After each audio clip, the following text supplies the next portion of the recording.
করোড়পতি বিধবা মহিলা অচানক গরিব ড্রাইভারের ঝোপড়িতে পৌঁছাল। তারপর যা ঘটল, ইনসানিয়তও রয়ে পড়ল। দোস্ত, সেদিন সন্ধ্যের সময় ছিল। জয়পুর শহরের ঠিক মাঝখানে দাঁড়ানো সূর্যমহল প্যালেস সব সময়ের মতো আলোয় ঝলমল করছিল। মহলের সবচেয়ে বড় ঘরের জানালার কাছে মাধবী সিং দাঁড়িয়েছিল। বয়স প্রায় ৩০ বছর, শাড়ি অত্যন্ত দামি, গলায় হীরের হার, কিন্তু মুখে এমন ক্লান্তি যেন জীবনের সঙ্গে আর কোনো সম্পর্কই বাকি নেই।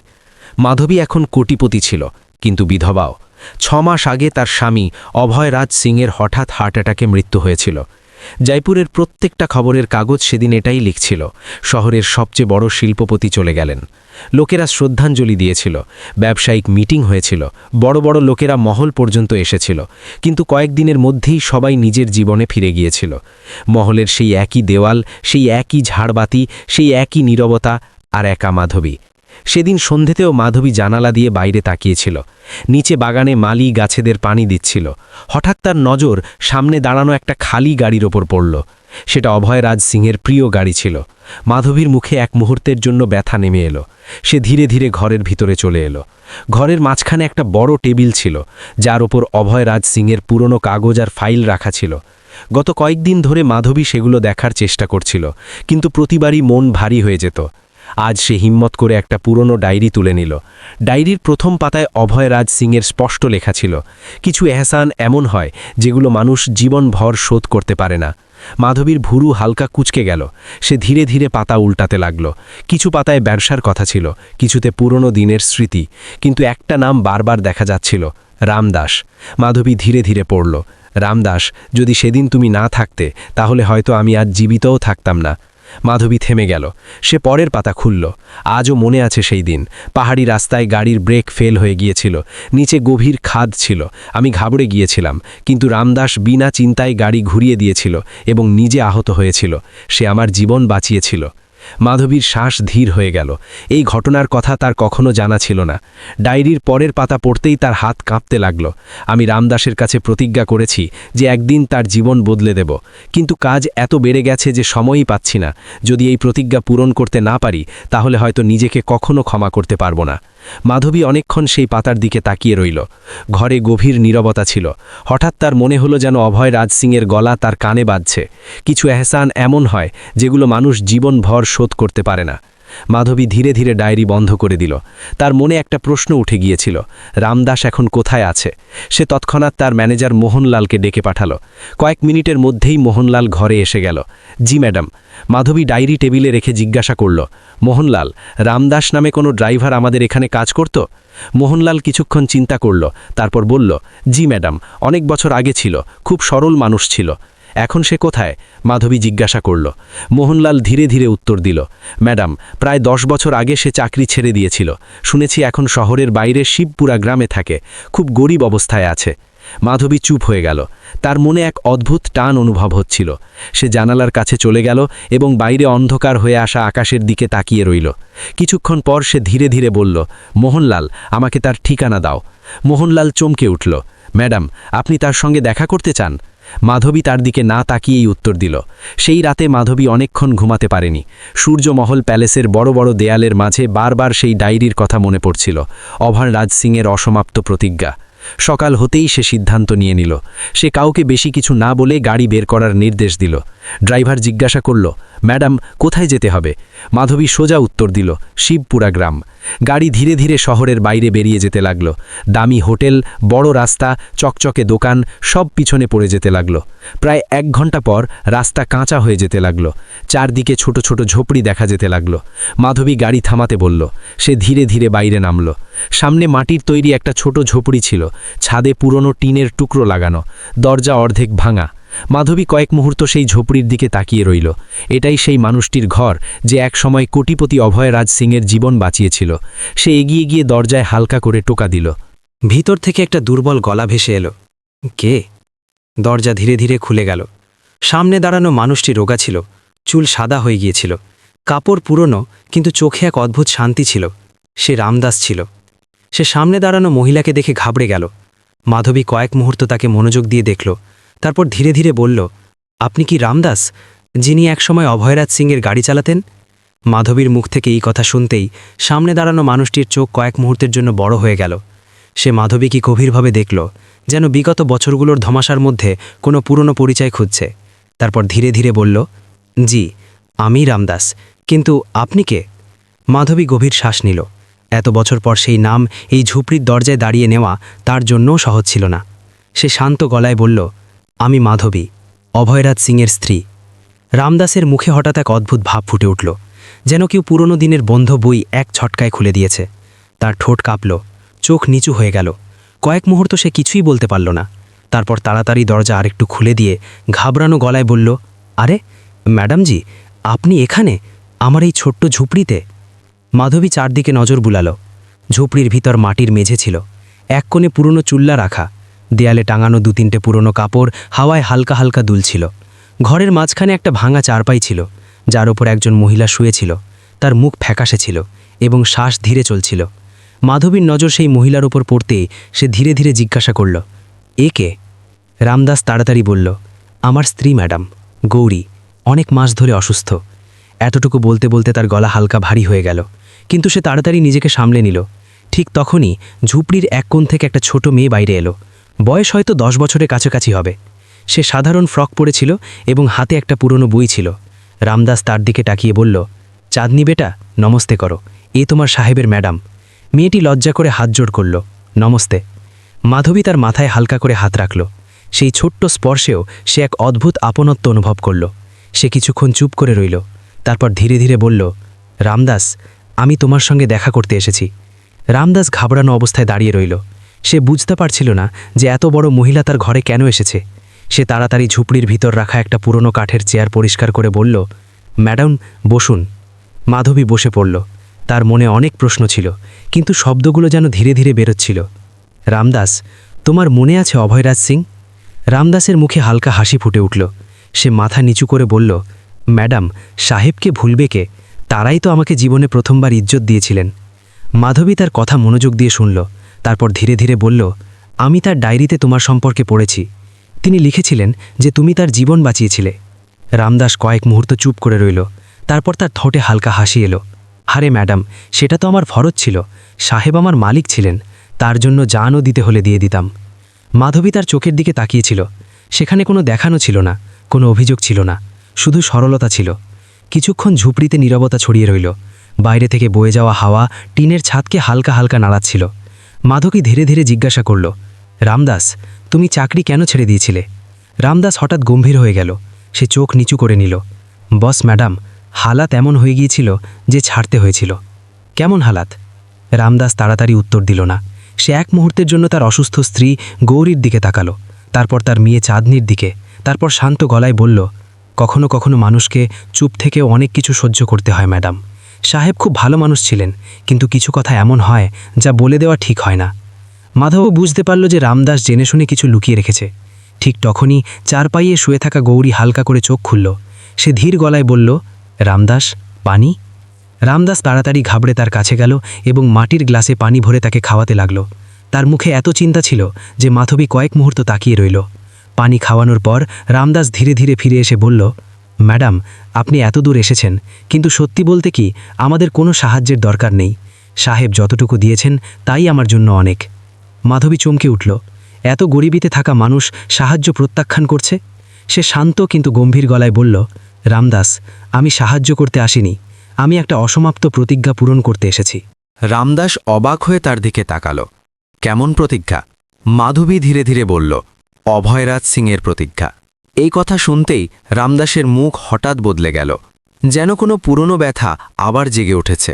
কয়েক মুহূর্ত সে চুপ করে দাঁড়িয়ে রইল, তারপর খুব ধীর গলায় বলল, ম্যাডাম, যদি আপনি সত্যি জানতে চান তাহলে আপনাকে এমন একটা কথা শুনতে হবে যা হয়তো আজ পর্যন্ত কেউ জানে না। মাধবীর বুক ধড়ফড় করতে লাগল। ঝোপড়ির ভেতর হঠাৎ এক অদ্ভুত নীরবতা ছড়িয়ে পড়ল। রামদাস গভীর শ্বাস নিয়ে ধীরে ধীরে বলতে শুরু করল, ম্যাডাম, সেদিন পাহাড়ি রাস্তায় যে দুর্ঘটনা ঘটেছিল সেটা শুধু একটা অ্যাক্সিডেন্ট ছিল না। রামদাসের মুখ থেকে এই কথা বেরোতেই ঝোপড়ির ভেতরের পরিবেশ আরও ভারী হয়ে গেল। মাধবীর চোখ সোজা রামদাসের মুখের ওপর স্থির হয়ে গেল। তার মনে হচ্ছিল যে এখন এমন এক সত্য সামনে আসতে চলেছে যার কথা সে কখনো ভাবেওনি। রামদাস কয়েক মুহূর্ত চুপ করে রইল, যেন নিজের মনে চাপা অনেক বছরের পুরনো ব্যথাকে শব্দ দিতে সাহস জোগাড় করছে। তারপর ধীরে ধীরে বলতে শুরু করল, ম্যাডাম, সেদিন গাড়ির ব্রেক হঠাৎ খারাপ হয়নি, কেউ জেনে শুনে তার সঙ্গে ছেড় করেছিল। মাধবীর বুক যেন এক মুহূর্তের জন্য থেমে গেল। কি? তার ঠোঁট থেকে শুধু এইটুকুই বেরোল। রামদাস মাথা নিচু করে নিল। তার গলা ধীর ছিল, কিন্তু প্রতিটি শব্দ স্পষ্ট। হ্যাঁ ম্যাডাম, আমার তখনই বুঝে গিয়েছিল যে এটা সাধারণ দুর্ঘটনা নয়। যখন আমি গাড়ি স্টার্ট করেছিলাম তখন সব ঠিক ছিল, কিন্তু পাহাড়ি রাস্তায় পৌঁছতেই হঠাৎ ব্রেক কাজ করা বন্ধ করে দিয়েছিল। সেই রাস্তায় কোনো ভুলের সুযোগ ছিল না, নিচে সোজা খাদ ছিল। মাধবীর হাত অজান্তেই পরস্পরের সঙ্গে জড়িয়ে গেল। রামদাস বলতে থাকল, সাহেব খুব ঘাবড়ে গিয়েছিলেন। গাড়ি দ্রুত নিচের দিকে এগোচ্ছিল। যদি সেদিন গাড়ি সোজা যেত তাহলে আমরা দুজনেই বেঁচে ফিরতাম না। তাই আমি হঠাৎ গাড়ি পাহাড়ের দিকে ঘুরিয়ে দিয়েছিলাম। গাড়ি পাথরে ধাক্কা খেয়ে সেখানেই থেমে গিয়েছিল। রামদাস কয়েক মুহূর্ত থামল, যেন সে আবার সেই মুহূর্তটাকে বেঁচে উঠছে। সেদিন সাহেব বেঁচে গিয়েছিলেন, কিন্তু আমার অনেক চোট লেগেছিল। অনেক দিন হাসপাতালে ছিলাম। সাহেব প্রতিদিন দেখতে আসতেন, বারবার বলতেন যে আমি তার জীবনদাতা। কিন্তু ম্যাডাম, আমি কখনো এটাকে এহসান মনে করিনি। তিনি আমার মালিকই ছিলেন না, আমার জন্য পরিবারের মতো ছিলেন। মাধবী শান্ত হয়ে সব শুনছিল, কিন্তু আসল কথা তার পরে জানা গেল। রামদাস ধীর স্বরে বলল, হাসপাতালে থাকতে থাকতে আমি গাড়ির মেকানিকের সঙ্গে কথা বলেছিলাম। সে বলেছিল যে ব্রেক পাইপ জেনে শুনে কাটা হয়েছিল, সেটা কোনো সাজিশ ছিল। মাধবীর চোখে ভয় নেমে এলো। কার সাজিশ? সে ধীরে ধীরে জিজ্ঞাসা করল। রামদাস সোজা উত্তর দিল না, সে শুধু এটুকু বলল, ম্যাডাম, সেই সময় সাহেব খুব বড় ব্যবসায় ছিলেন, তার অনেক শত্রুও ছিল। যদি এই কথা বাইরে বেরোতো তাহলে খুব বড় হাঙ্গামা হতে পারত। তাই আমি এই কথা কাউকে বলিনি। কিন্তু সাহেবকে তো বলেছিলেন? মাধবী জিজ্ঞাসা করল। রামদাস ধীরে ধীরে মাথা নাড়ল। না ম্যাডাম, আমি তাকেও বলিনি। কেন? রামদাসের চোখে হালকা জল এসে গেল। কারণ সেই সময় সাহেব আগে থেকেই খুব চিন্তিত ছিলেন। কোম্পানির বড় বড় সিদ্ধান্ত চলছিল। যদি তাদের জানা যেত যে কেউ তাদের জীবন নিতে চাইছে তাহলে তিনি আরও ভেঙে পড়তেন। আমি ভেবেছিলাম কিছু কথা চুপ করে সহ্য করে নেওয়াই ভালো। মাধবীর মনে হলো যেন তার সামনে দাঁড়ানো এই গরিব মানুষটা হঠাৎ অনেক বড় হয়ে গেছে। কিছুক্ষণ ঝুপড়িতে নীরবতা ছড়িয়ে রইল। বাইরে হাওয়া বইছিল এবং টিনের ছাদ হালকা শব্দ করছিল। তারপর মাধবী ধীরে ধীরে জিজ্ঞাসা করল, কিন্তু রামদাস, তুমি চাকরি কেন ছেড়ে দিয়েছিলে? রামদাস গভীর শ্বাস নিল। কারণ ম্যাডাম, সেই দুর্ঘটনার পর আমার বুঝে গিয়েছিল যে সাহেবের আশেপাশে বিপদ আছে, আর যদি আমি সেখানে থাকি তাহলে হয়তো একদিন সত্যি সামনে চলে আসবে। আমি চাইনি যে আমার কারণে সাহেব আর কোনো মুসিবতে পড়ুক। তাই আমি চুপচাপ চাকরি ছেড়ে দিয়েছিলাম। মাধবী স্তব্ধ হয়ে গেল। এত বছর সে তার স্বামীর সঙ্গে জীবন কাটিয়েছে, কিন্তু এই সত্য তার কখনো জানা হয়নি। ঠিক তখনই কোণে দাঁড়ানো ছোট চাঁদনি ধীরে ধীরে তার বইয়ের পাপা উল্টাচ্ছিল। মাধবীর নজর তার ওপর পড়ল। তুমি পড়াশোনা করো? মাধবী স্নেহ করে জিজ্ঞাসা করল। চাঁদনি মাথা নাড়ল। হ্যাঁ, আমার পড়তে খুব ভালো লাগে। কোন ক্লাসে পড়ো? মেয়েটি কয়েক মুহূর্ত চুপ করে রইল। তারপর ধীরে ধীরে বলল, স্কুলে মাঝে মাঝে যেতে পারি। মায়ের শরীর খারাপ থাকে আর বাবাকে কাজে যেতে হয়। মাধবীর বুক কষে উঠল। সে রামদাসের দিকে তাকালো। তোমার মেয়ে খুব বুদ্ধিমান। রামদাস হালকা হাসির সঙ্গে বলল, ম্যাডাম, আমার সবচেয়ে বড় দৌলত এই। মাধবী কয়েক মুহূর্ত চিন্তা করল। তারপর ধীরে ধীরে বলল, রামদাস, তোমার জানা আছে অভয়রাজ সিংয়ের ডায়েরিতে তোমার সম্পর্কে কি লেখা আছে? রামদাস চুপচাপ তার দিকে তাকালো। মাধবী বলল, তিনি লিখেছেন যে যদি তিনি কখনো তোমার এহসান শোধ করতে না পারেন তাহলে হয়তো নিজেকে ক্ষমা করতে পারবেন না।